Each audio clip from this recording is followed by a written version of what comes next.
In this video, I want to talk to you about the importance of movement, the importance of posture, and how it relates to a body after someone had a major surgery. So in 2011, I had venous thoracic outlet syndrome, and I had a 4-inch blood clot in my subclavian vein.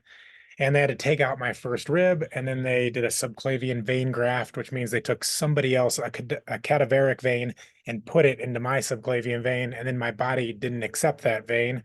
So now I no longer have a major vein going back to my heart on the right side.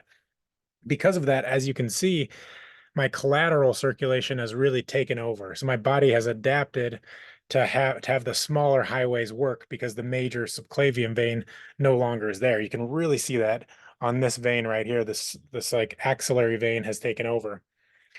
Now, the other really important thing was that the collarbone and the first rib butt up against each other, kind of like they come together right here at the SC joint.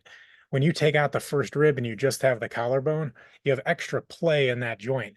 And that's an important thing for overhead type movements where we rely on some of that stability as we're in an overhead position. So for the longest time, when I was doing pull up or lat pull down movements, I would almost feel like a grinding sensation at the SC joint. And because of that, you can't really see on the video, but this joint has a lot more arthritic changes to it. So I have osteoarthritis in that SC joint. But despite the subclavian vein changes, and you can see all the collaterals, and despite the SC joint thing, and despite looking at me posturally, you can see my right side is about an inch to an inch and a half lower. Despite all those things, I don't have any pain. And that hasn't always been the case. My body had to adapt and evolve to the newer version of me. And honest to God, that version is now stronger and it can handle more capacity than I could before because I had to learn some lessons sort of around why that thoracic outlet syndrome happened. With this one here, so that shoulder is naturally lower because I lost some of the position of the first rib. Because of that, if I'm working on the computer, if I'm doing heavy pulling movements, and this was more important early on, when I would do those things, it would traction that down and that would pull tension on the nerve roots from here through the brachial plexus.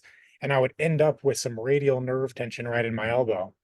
So that was a major sort of complication I had to deal with afterwards.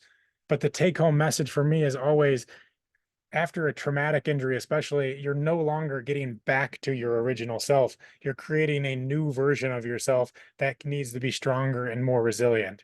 And if you push the edges of that long enough, it will happen. It just takes time and it takes patience. And it really takes you identifying the pattern around those symptoms. So now I still feel like a little bit of a grinding feeling when I'm doing a pull-up type of movement.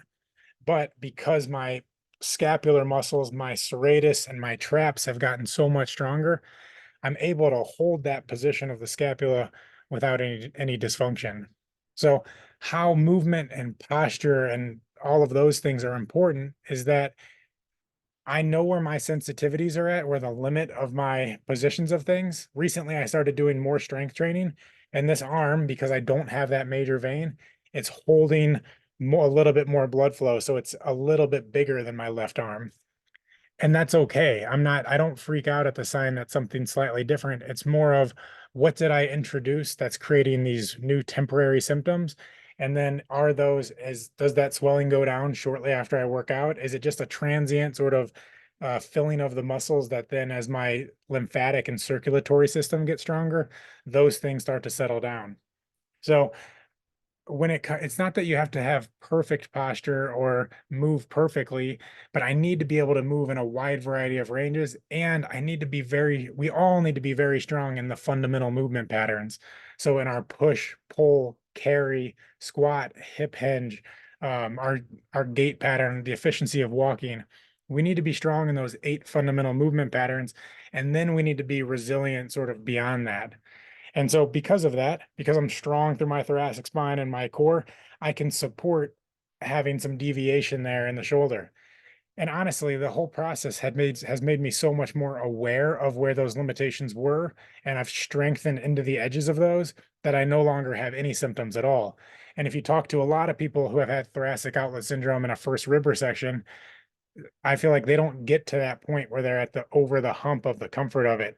And for me, the take home message is push to the edge and back away, push to the edge and back away. And the act of constantly searching where those edges are and then making sure that you're not overdoing it and overstressing it, that's how you get, despite having major trauma, that's how you get a well-rounded, stronger body where you feel even more confident in it than before surgery.